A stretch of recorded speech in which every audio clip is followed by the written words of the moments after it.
CBSE ने class 9 का syllabus पूरी तरह बदल दिया है और बहुत सारे स्टूडेंट्स को इसके बारे में कुछ भी नहीं पता है। अगर तुम क्लास 9th में हो या अभी आने वाले हो 9th क्लास में, तो ये वीडियो तुम्हारे लिए बहुत इंपॉर्टेंट है। इस वीडियो में हम 9th क्लास के नए सिलेबस को जानेंगे फुल डिटेल में, और क्या क्या चेंज हुए हैं उसे भी जानेंगे, चाहे वो साइंस में हो, मैथमेटिक्स में हो या इंग्लिश में हो, किसी भी सब्जेक्ट में हो। ये चेंज क्यों आया है? ये चेंज आया है न्यू एजुकेशन सिस्टम की वजह से, एनईपी 2020 के कारण। अब फोकस जो है रटने पर नहीं होगा। अब यहाँ रट्टा मारने से कुछ नहीं होने वाला है। अब फोकस होगा अंडरस्टैंडिंग पर, प्रैक्टिकल लर्निंग पर। आप कितना समझते हैं और उसे कैसे अप्लाई कर पाते हैं। रॉट लर्निंग अब किसी काम की नहीं है। सब्जेक्ट्स को 3 पार्ट में डिवाइड किया है सीबीएसई ने, part A, part B, part सी।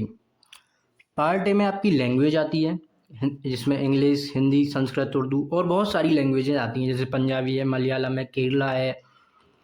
तो बहुत ज़्यादातर बच्चे इंग्लिश और हिंदी प्रेफर करते हैं। कोर एकेडमिक सब्जेक्ट्स जो पार्ट बी है, इसमें साइंस, मैथमेटिक्स, सोशल साइंस है। और इसमें ओवरऑल डेवलपमेंट का पार्ट भी ऐड किया है, जैसे individual in society, vocational education, arts education, physical education और वेलबींग। जो फिजिकल एजुकेशन है ये पहले क्लास 11th में ऐड ऑन होती थी, लेकिन अब इसे 9th में ऐड ऑन कर दिया है। तो ये चेंजेस हैं सब्जेक्ट्स को लेकर। अगर हम साइंस की बात करें तो साइंस में फिजिक्स, केमिस्ट्री, बायो, ये 3 मेजरली पोर्शन होते हैं, लेकिन इस बार अर्थ साइंस को भी ऐड कर दिया है। सीबीएसई ने अर्थ साइंस को ऐड किया है, जो ईवीएस से अपर ग्रेड का होता है। जैसे हम बचपन में ईवीएस पढ़ते थे, तो ये ईवीएस से अपर ग्रेड का है। इसमें हम अर्थ के बारे में जानेंगे, जैसे रेडिएशंस क्या हैं, इलेक्ट्रोमैग्नेटिक वेव्स क्या हैं, साइकिल्स क्या हैं, इन सब में। फिजिक्स में पहले हमारे 5 चैप्टर हुआ करते थे, लेकिन अब उनको घटा के 4 कर दिया है। और तो इसमें कौन सा चैप्टर घटा है? आपका ग्रेविटेशन जो चैप्टर हुआ करता था 9th क्लास में, उसे हटा दिया है। वर्क एंड एनर्जी का नाम चेंज कर दिया है, उसे अब work energy and simple machines कर दिया है। इसमें सिंपल मशीन्स को, जैसे पुली सिस्टम है, उसे ऐड किया गया है। अब बात करें केमिस्ट्री की, तो केमिस्ट्री में उन्होंने चैप्टर को रिड्यूस किया है, 4 चैप्टर से 3 चैप्टर कर दिए हैं। जो मैटर एंड आर्थ सराउंडिंग चैप्टर हुआ करता था, उसे उन्होंने कम्प्लीटली रिमूव कर दिया, एक चैप्टर को ही हटा दिया है। जो दूसरा चैप्टर है is matter around us pure, उसमें एड ऑन किया है explore mixture and their separation. इस छोटे से टॉपिक को एड ऑन किया है। एटम एंड मॉलिक्यूल, ये जो चैप्टर है, इसमें आयोनिक बॉन्ड को रिमूव कर दिया है, जो आपको क्लास 10th में मिलेगा। अब अगर बायोलॉजी सेक्शन की बात करें तो बायोलॉजी में उन्होंने रिप्रोडक्शन चैप्टर, डाइवर्सिटी, इन दोनों चैप्टर को एड ऑन किया है। ये चैप्टर हमें क्लास 10th में देखने को मिलते थे, लेकिन अभी हमें 9th में पढ़ने को मिलेंगे। सेल चैप्टर की अगर हम बात करें तो इसमें recent advancement in cell biology, इस टॉपिक को ऐड किया है। टिश्यू चैप्टर की बात करें तो इसमें सीबीएसई ने elementary idea of musculoskeletal system, injuries, posture care, nutrition, exercise, इन सबको ऐड ऑन किया है। पहले ये 9th क्लास में नहीं होता था, तो अभी ये बायोलॉजी में ऐड किया है। अब हम अर्थ साइंस की बात करें, इसे भी ऐड ऑन किया है। ये अलग कोई पोर्शन नहीं है, अगर आप समझ रहे हैं कि ये फिजिक्स, केमिस्ट्री, बायो की तरह एक अलग पोर्शन है, इसे बायो वाले पार्ट में ऐड ऑन किया गया है साइंस में। हम बात करें मैथमेटिक्स की, मैथमेटिक्स में पहले 12 चैप्टर हुआ करते थे, उन्हें बढ़ाकर 15 कर दिया है। अब कौन कौन से चैप्टर ऐड ऑन हुए? सबसे पहला अर्थमेटिक प्रोग्रेशन और ज्योमेट्रिक प्रोग्रेशन। ये जो दोनों चैप्टर हैं, अर्थमेटिक प्रोग्रेशन ये 10th क्लास में हुआ करता था, और ज्योमेट्रिक प्रोग्रेशन 11th में आता है। अब ये 9th में ही ऐड ऑन कर दिया है। 11th में आने वाला चैप्टर 9th में कर दिया है। Pair of linear equation in 2 variable, ये पहले चैप्टर पहले हुआ करता था, लेकिन अब इसमें ग्राफ ऐड कर दिए हैं, पहले ग्राफ नहीं हुआ करते थे। और पॉलिनोमियल, ये जो चैप्टर है, इसे 2 पार्ट में डिवाइड कर दिया, मतलब एक चैप्टर के उन्होंने 2 पार्ट कर दिए, पार्ट ए और पार्ट बी, 2 चैप्टर बना दिए, ताकि आपको डिटेल में अच्छे से समझ में आए। इंग्लिश की बात करें, इंग्लिश में पहले बिहेव और मूवमेंट, ये 2 बुक्स हुआ करती थी, अब दोनों को बदल के एक कावेरी नाम की बुक को इंट्रोड्यूस किया है उन्होंने इंग्लिश में, सीबीएसई ने। और ग्रामर में कोई ऐसा बिग चेंज नहीं है। राइटिंग सेक्शन की बात करें तो यहाँ पर लिटरली एनालिसिस को इंट्रोड्यूस किया है, परस्यूसिव एसेज को इंट्रोड्यूस किया है, रिसर्च राइटिंग, क्रिएटिव राइटिंग, इन सबको एड ऑन किया है। पहले 9th क्लास में ये नहीं हुआ करती थी। और 2 बुक की उन्होंने एक लिटरेचरल बुक बना दी है। सोशल साइंस की बात करें तो सोशल साइंस को पार्ट ए और पार्ट 2 में उन्होंने पार्ट 1 और पार्ट 2 में डिवाइड कर दिया है।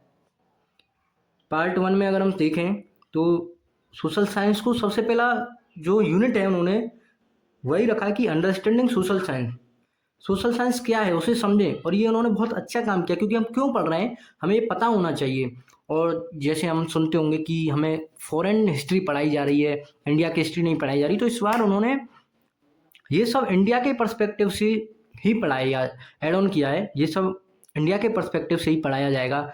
सोशल साइंस का मीनिंग क्या है, इसके स्कोप क्या है, इसके रिलेवेंस क्या हैं, सोशल साइंस को इंडियन पर्सपेक्टिव से कैसे समझा जा सकता है। और अगली यूनिट है शेपिंग ऑफ अर्थ सरफेस। इसमें प्लेट टेक्टोनिक्स की थ्योरी को ऐड किया है, interior of earth, role of weathering and erosion, agents of gradation, rivers, waves, currents, wind, glaciers, underground water, land form disaster, ये सारी चीज़ों को ऐड ऑन किया है। एटमॉस्फेयर एंड क्लाइमेट को, जो कि क्लाइमेट ये 10th में हुआ करता था, इसे अब 9th में कर दिया। जैसे monsoon in India, climate change, flood, ये सब 10th का सिलेबस था, अब इसे 9th में कर दिया है। बिगनिंग ऑफ सिविलाइजेशन, अब cultural development from 2 million years ago, अब ये सब भी हमें पढ़ाया जाएगा। Early human history, archaeological age, human ancestors, ये सारी चीज़ें भी अब हमें हिस्ट्री में पढ़ाई जाएंगी। स्टेट और सोसाइटी भी हमें वैदिक एज हमें पढ़ाई जाएगी। इस कल्चरल प्रैक्टिस क्या थी, ट्रेड क्या करती थी, डेमोक्रेसी, उसके मीनिंग, फीचर्स, ये सारी चीज़ तो पहले से थी 9th में। और वर्ल्डिंग ब्लॉक्स एंड इकोनॉमिक्स, ये 11th की इकोनॉमिक्स इन्होंने यहाँ पर इंट्रोड्यूस कर दी है। ये सारी चीज़ें 11th की इकोनॉमिक्स में हुआ करती थी। Opportunity cost, need for making choice, the price puzzle, what drive the make, law of demand and supply, ये 11th की केमिस्ट्री का है। अब इन्होंने इसे 9th में कर दिया है। ये तो रहा सोशल साइंस का पार्ट 1। जो सोशल साइंस में पहले 20 चैप्टर हुआ करते थे, 20 चैप्टर से अब उन्होंने 16 चैप्टर कर दिए हैं। 4 चैप्टर को हटा दिया है। एसएसटी में सबसे ज़्यादा उन्होंने चेंज किया है सीबीएसई ने। पार्ट 2 की अगर हम बात करें तो oceans and life, marine resources क्या हैं, navigation, fishing, livelihood, cyclone, tsunami, life on earth, building a resilient India, safeguarding resistance, India and the world, trade and commerce, Indian knowledge system. मतलब इस बार सीबीएसई ने India की history को लेकर बहुत ज़्यादा अपनी जागरूकता दिखाई है। इंडियन हिस्ट्री को बहुत ज़्यादा एड ऑन किया है। इंडियन पर्सपेक्टिव से इस बार हम सोशल साइंस को पढ़ने वाले हैं। Authority, root of authority, Kautilya and Shukraniti, danda and relationship with nyaya and वाला, ये सारी चीज़ें फ्रॉम आइडिया टू स्टार्टअप। अगली unit smart ways to manage your finance. अब इस बार एसएसटी के सोशल साइंस के 2 पार्ट होने वाले, पार्ट 1, पार्ट 2। पहले ये 4 बुक्स में डिवाइड था, अब इसके 2 पार्ट्स हो चुके हैं। तो थैंक यू वेरी मच। अगर आप क्लास 9th में तो ये चैनल तुम्हारे लिए है, ये आपकी बहुत मदद करने वाला है। ऐसी इन्फॉर्मेटिव वीडियोज़ के लिए हमारे चैनल को सब्सक्राइब करें ताकि आप आने वाली किसी भी अपडेट को मिस ना कर पाएँ। तो thank you everyone, like share and subscribe our channel boards with Dheeraj.